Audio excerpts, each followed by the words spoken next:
High Charity, Waning Hours, 23rd Age of Doubt. Nights in High Charity's main dome were normally quite subdued. The guttural clamor of the Ungoy's mass evening prayers sometimes filtered up from the lower districts, but otherwise the upper towers were quiet. The Sanshum, who called the floating towers home, preferred to spend the hours between sundown and sunup resting or in quiet contemplation. But not tonight, Fortitude thought. The minister's chair hung motionless between two empty anti-grav barges, idling near one of the Forerunner dreadnought's 3 massive support struts. The dome's illumination disk shone with a feeble glow, simulating moonlight, which did nothing to warm the air. Fortitude gathered his crimson robes tight around his hunched shoulders and stared at the rare commotion in the towers. Lights blazed in the building's hanging gardens. Rings of gaily dressed Sanshum glided from one open-air party to the next. There was music on the breeze, overlapping strains of triumphal strings and chimes. Here and there, fireworks crackled, blooming sparks in the prevailing darkness. All this marked a momentous occasion, one that only came once or twice an age. Tonight, all female Sanshum lucky enough to bear children were proudly showing off their broods. And as far as Fortitude could tell, the numbers were particularly good. Even though he himself had never sired a successor, and despite all that weighed upon him, he managed a satisfied smile. There were a little more than 20 million Sanshum in the Covenant, not a very large number compared to the faith's billions of adherents, but it was significantly more than the 1,000 or so individuals who had fled the Sanshum's distant homeworld long ago. Fortitude's ancestors had broken with the rest of their kind over the same issue that would eventually pit them against the Sangeli, whether or not to desecrate Forerunner objects to realize their full potential. In the internal Sanshum version of this debate, the dreadnought had become a key symbol for both sides, an object the majority Stoics would not enter, and the minority reformers were desperate to explore. At the climax of the fratricidal conflict, the most zealous reformers breached the dreadnought and barricaded themselves inside. While the Stoics debated what to do, they couldn't very well destroy the object they so revered. The reformers activated the vessel and took flight, taking a chunk of the Sanshum homeworld with it. At first, the reformers were ecstatic. They had survived, and also escaped with the conflict's greatest prize. They sped out of their home system, laughing at the Stoics' bitter signals, claims that the gods would surely damn them for their theft. But then the reformers counted up their numbers and realized to their horror that they might indeed be doomed. The problem was a limited pool of genes. With only 1,000 individuals in their population, inbreeding would soon become a serious problem. The crisis was compounded by the fact that Sanshum pregnancies were, even under ideal conditions, rare. Females were generally fertile, but only in short cycles that came few and far between. For these first prophets aboard the dreadnought, reproduction quickly became a carefully managed affair. "I had begun to think you might not come," Fortitude said, as the Vice Minister of Tranquility's chair slunk in between the barges. The younger Sanshum's purple robes were rumpled, and as he bowed forward in his chair, the gold rings in his waddle became tangled in one of the many flowered garlands around his neck. "I apologize. It was hard to get away." "Male or female?" "One of each." "Congratulations." "If I hear that one more time, I shall scream. It's not as if I made the bastards." Tranquility's words were a little slurred, and his fingers fumbled as he pulled his waddle free, yanked the garlands from his neck, and tossed them aside. "You're drunk," Fortitude said, watching the garlands flutter down into the darkness. "So I am. I need you sober." Fortitude reached inside his robes and removed a small pharmaceutical sphere. "How was our dear hierarch, the prophet of restraint?" "You mean the father?" The Vice Minister sucked the sphere between his sour lips. "Glared at me the whole time." Fortitude raised a dismissive hand. "As long as we act quickly, there's little he can do." The Vice Minister shrugged and lazily chewed his sphere. "Come," Fortitude tapped the hollow switches in his chair's arm. "We're late enough as it is." A moment later, the two Sanshium were speeding toward the dreadnought's pinched middle decks, a squat triangular core that connected its three support legs to a single vertical hull of similar shape. In the dome's wan light, the ancient Forerunner warship shone bone white. Blackmail, the minister sighed, was such a tiresome tool. But before his peerless record of service and the revelation of the reliquary won them their hierarch's thrones, Fortitude knew the throne's current occupants would have to move aside. And they won't do that unless I push. Unfortunately, the prophet of tolerance and the prophetess of obligation had proven quite unassailable. The elderly prophetess had just given birth to a pair of triplets. Because of her advanced age, pregnancy had been difficult, and while it was true that this had caused her to shirk some of her responsibilities, Fortitude knew it would be suicidal to try to smear one of the Sanshium's most beloved and prolific matrons. Tolerance, who served as minister of consort in the wake of the Ungoi rebellion, had done much to promote better relations between the Covenant's member species. He still had the support of many in the High Council, both Sangeli and Sanshium. But the third hierarch, the prophet of restraint, was a different story. The former prelate of high charity, essentially the city's mayor, was on the roll of celibates, a list that tracked all Sanshium not allowed to breed. Because of their ancestors' poor planning, these unfortunate souls would never experience the joys of parenthood because their genes were now too common, and the risk of spreading their negative recessive traits already too extreme. Fortitude was on the roll as well, but it had never bothered him that much. He kept a few concubines for the rare occasions when he felt the need for sexual congress, but was otherwise perfectly comfortable with his involuntary impotence. The prophet of restraint was not.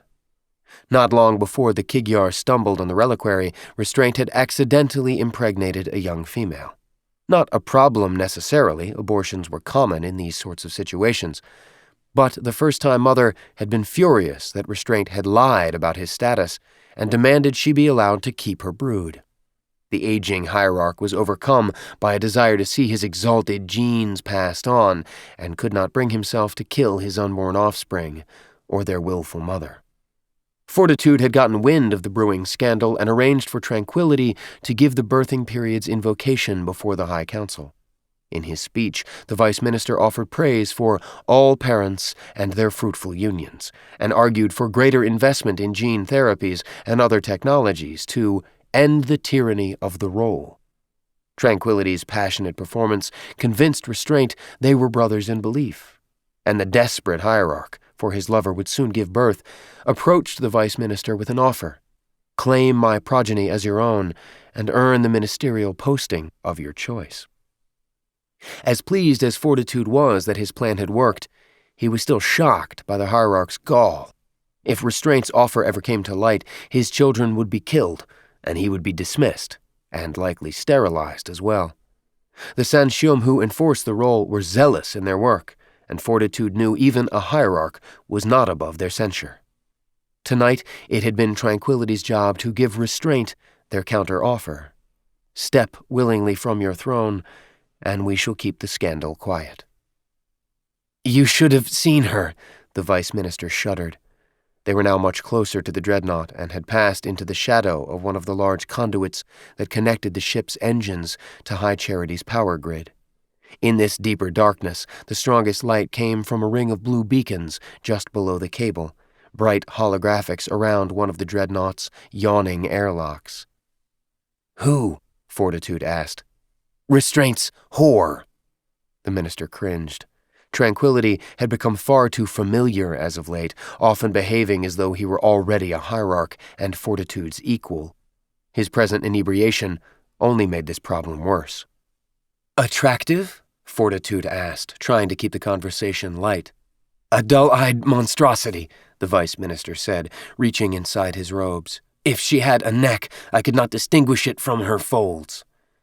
To Fortitude's amazement, Tranquility produced a plasma pistol and nonchalantly checked its charge. Put that away, Fortitude snapped, glancing nervously at the dreadnought. Before the sentries see. Though they were still a good ways off, the minister recognized the hulking shapes of Megalakolo, the guardians of the sacred vessel and its cloistered Sanshum priests. At least 20 of the creatures stood watch on cantilevered platforms to the left and right of the airlock.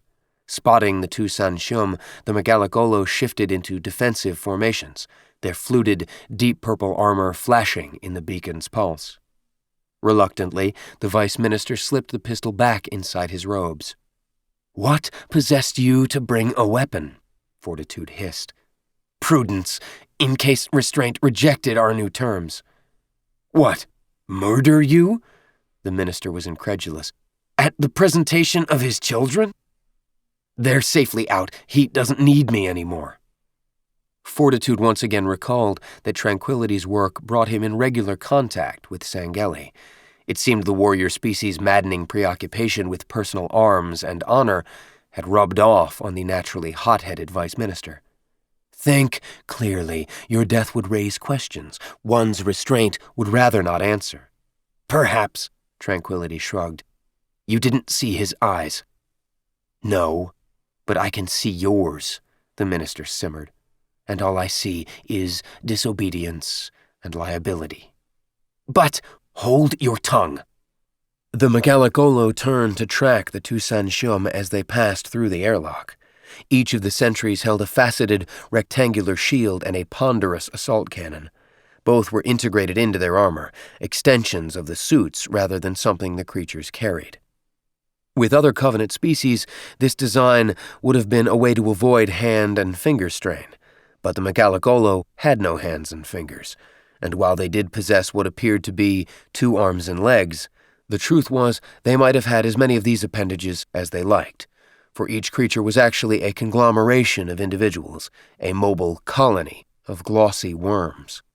Through gaps in the armor around their waists and necks, Fortitude could see the individual Lekolo, twisting and bunching like magnified muscle tissue. The worm's red, translucent skin shone green in the glow of the assault cannon's protruding ammunition. Tubes of incendiary gel that could be fired in bolts or a searing stream. "Restraint is an imbecile," Fortitude said once they were safely past the sentries. "And I know this because he put his trust in you."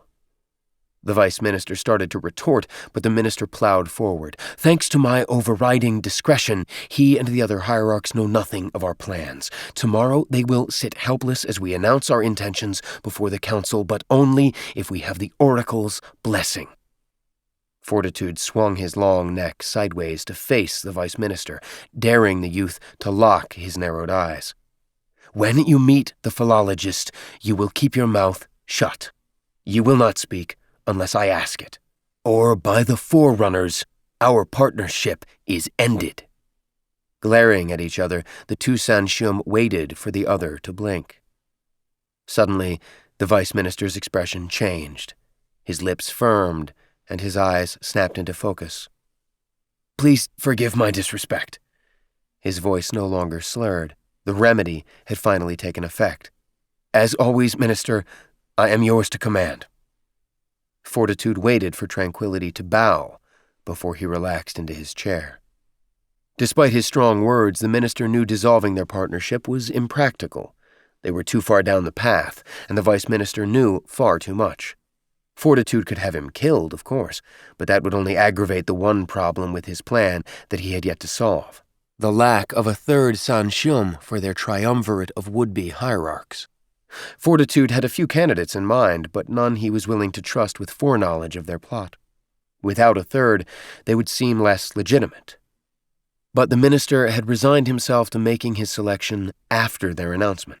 It would have to be a Sanshum with popular appeal who could help deflect accusations of premeditation and ambition.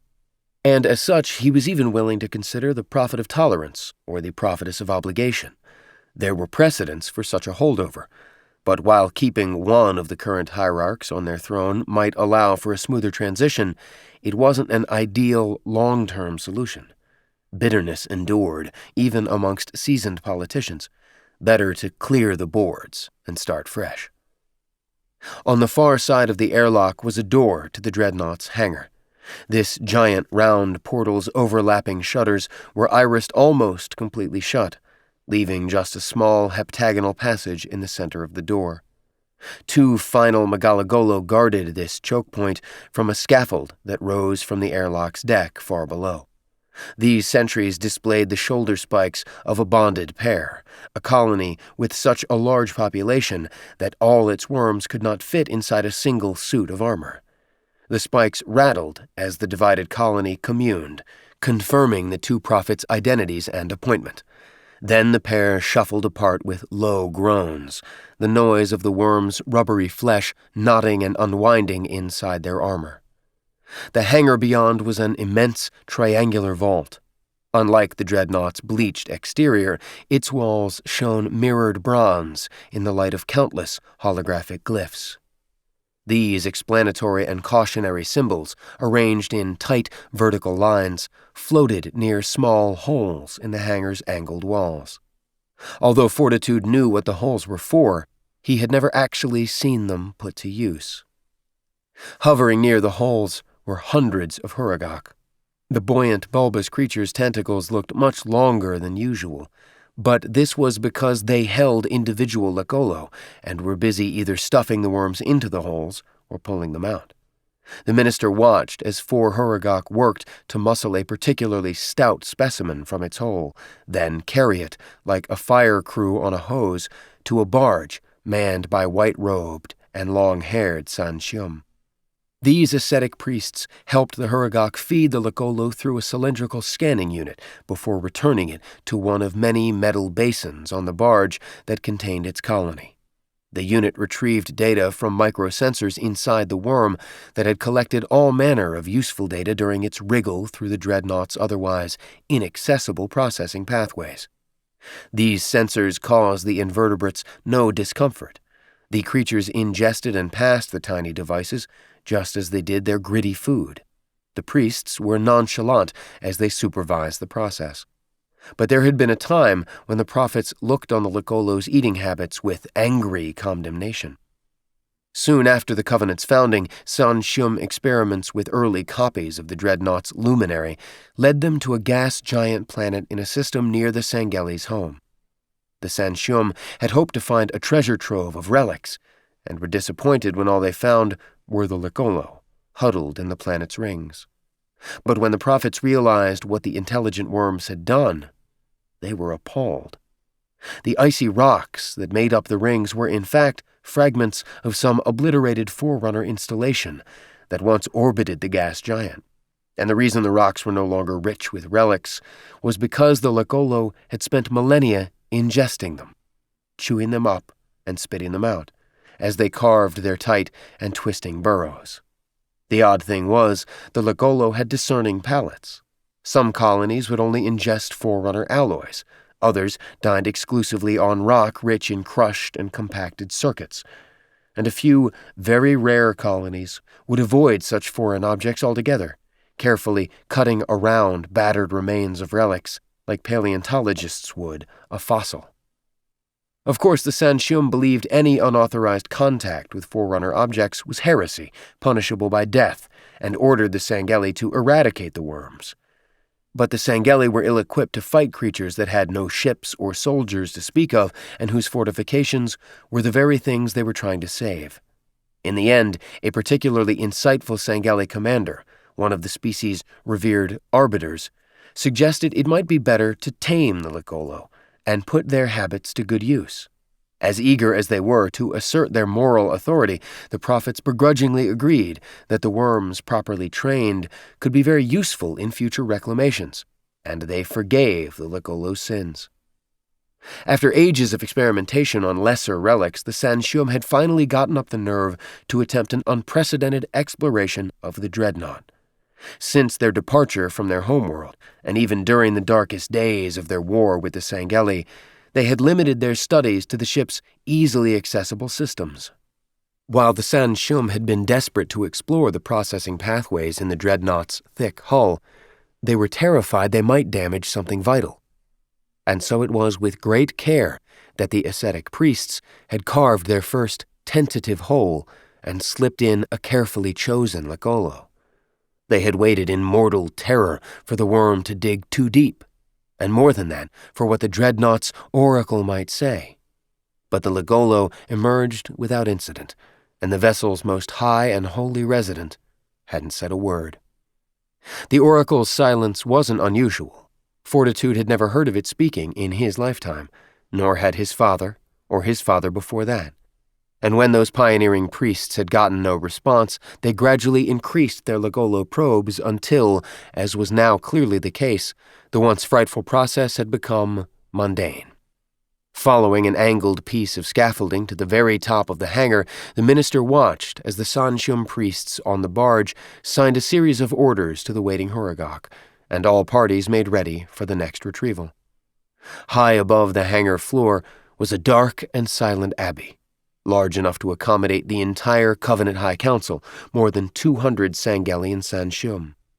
But as Fortitude and Tranquility rose through a perfectly round hole in the abbey's floor, they saw the room had only one occupant, the leader of the ascetic priests, the philologist Sanshum.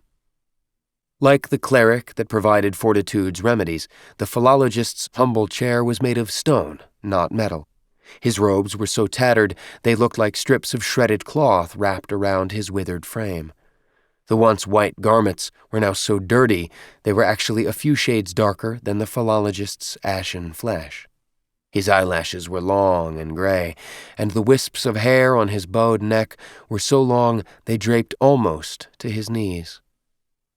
"We have not met, I think," the ancient Sanshum croaked as Fortitude's and Tranquility's chairs eased to a stop behind him. He was engrossed in a tattered scroll and did not turn to greet them. "Once," Fortitude replied, "but the gathering was large and long ago." "How rude of me to forget."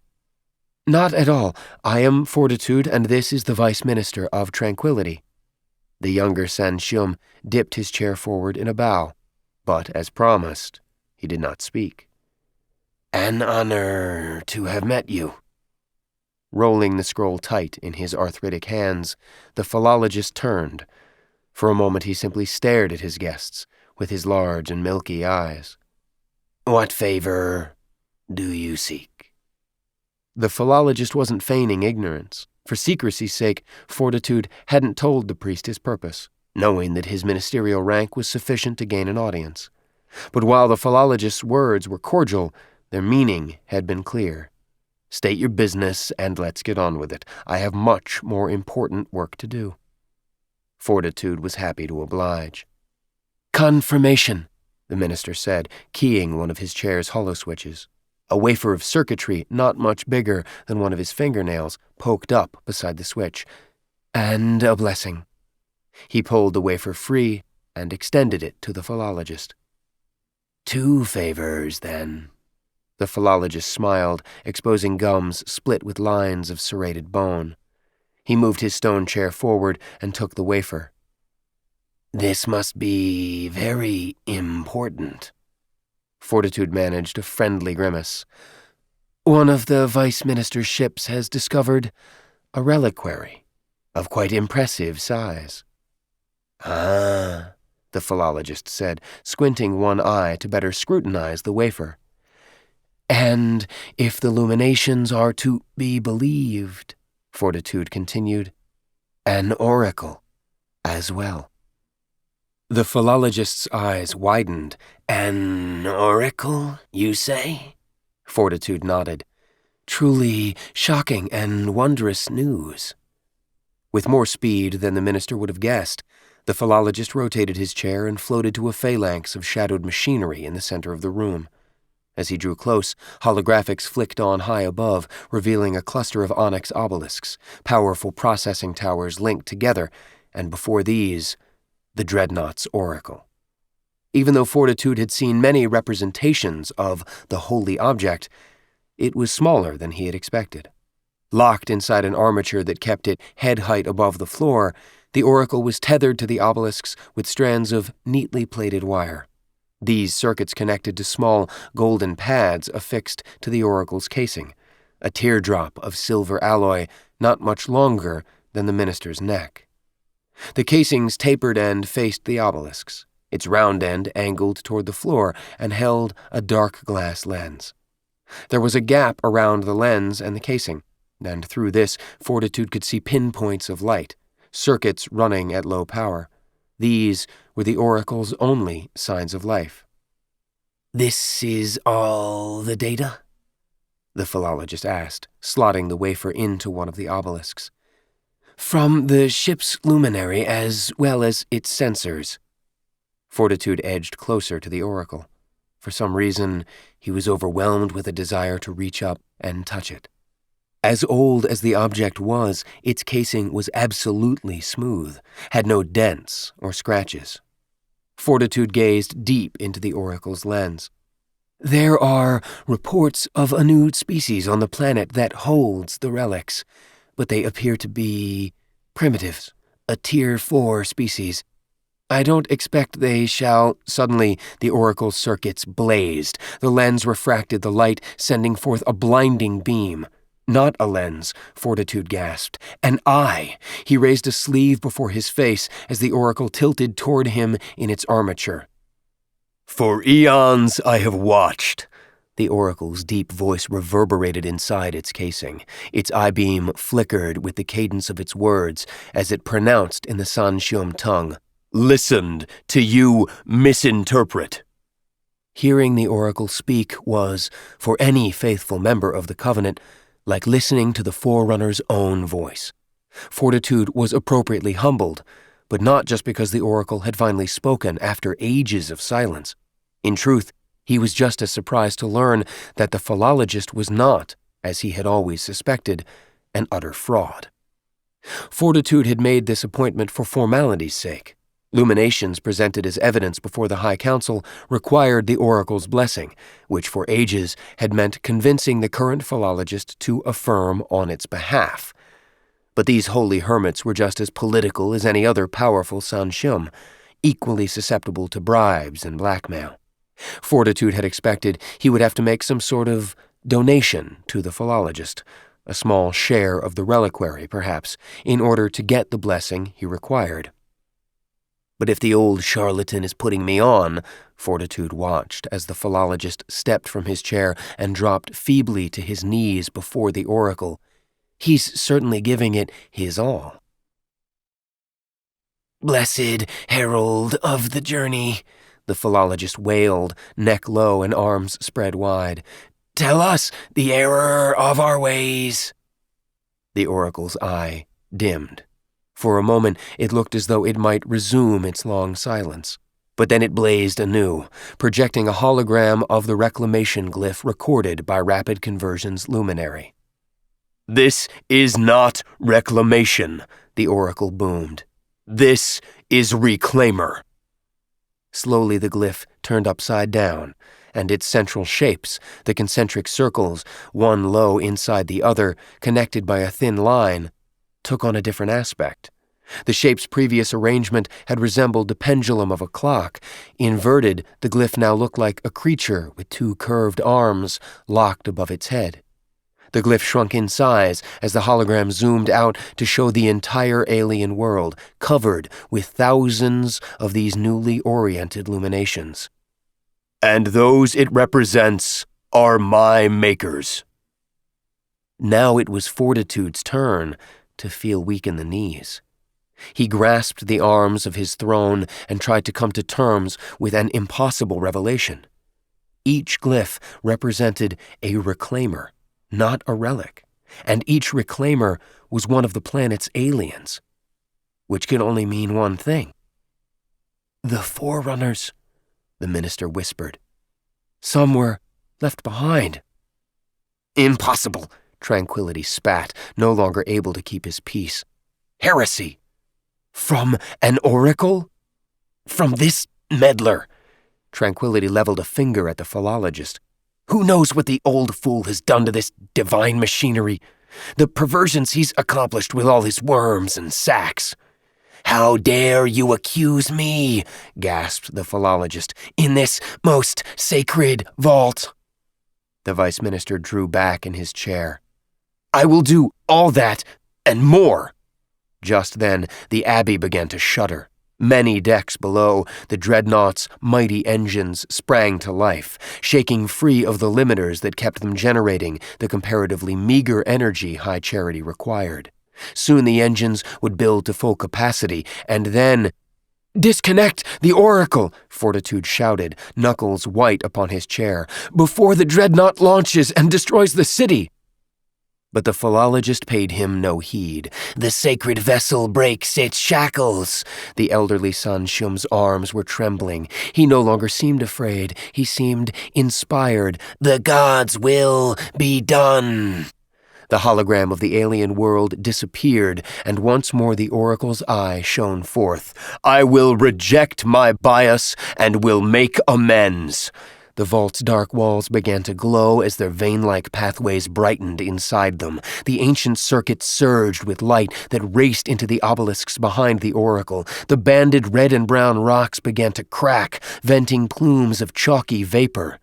Suddenly the vice minister sprung from his chair, plasma pistol drawn. "Shut it off!" he screamed, leveling his weapon at the philologist. The pistol's tip shone brilliant green as it built up an overcharge bolt. "Or I will burn you where you stand." But at that moment, the Oracle's lens became so bright, began to flash with such feverish frequency, that it threatened to blind all three San Shum. Tranquility screamed and brought the long sleeves of his robes up before his eyes. "My makers are my masters." The Oracle's teardrop casing rattled inside its armature as if it were trying to take flight with its ship. "I will bring them safely to the Ark." Suddenly there was a mighty snap, and the Abbey plunged into darkness as if the dreadnought had blown a fuse. High-pitched squeals echoed around the vault. His eyes filled with stinging tears, Fortitude looked up and saw hundreds of fiery spouts, what looked like extrusions of molten metal cascading from the walls. As his vision cleared, Fortitude realized these were, in fact, burning Legolo, slithering from the walls. The dying worms plummeted to the floor, where they burst apart in great orange splatters or curled in writhing crisps. The next thing Fortitude knew, the Mechalicolo bonded pair he'd seen guarding the entrance to the hangar was thundering up the ramp into the Abbey, assault cannons fully charged. "Hold your fire!" Fortitude yelled, but the armored giants continued to stride forward, hunched behind their shield, spines erect and quivering. "Drop your weapon!" he shouted at the vice minister. "Do it now, you fool!" Still dazed by the Oracle's light, Tranquility let his pistol clatter to the floor. One of the Mechalicolo said something to the philologist, its voice like grinding stone. "An accident," the aged hermit replied. He looked around sadly at the smoldering corpses of his worms, the ruined remains of his grand investigation, then waved the sentries away. "There is nothing to be done." The Mechalicolo held their ground as their colony communed. Then the green light in the bores of their cannons dimmed, and they clanked back to their post. The Abbey was dark once more. "What should we believe?" Tranquility asked, his voice quiet in the dark. But the minister was at a loss for words. He could honestly say that he had spent his entire life without experiencing a single moment of spiritual crisis. He had accepted the Forerunner's existence because their relics were there to find. He believed in the Forerunner's divination because in all their ages of searching, the San Shum had found no bones or other remains. He knew the Covenant's core promise that all would walk the path and follow in the Forerunner's footsteps was critical to the Union's stability. And he was certain that if anyone learned they might be left behind, the Covenant was doomed. Presently, the holographic shards above the obelisks flickered back to life, filling the room with dim blue light. The blackened Legolo looked like etchings in the floor, a macabre and twisted glyph.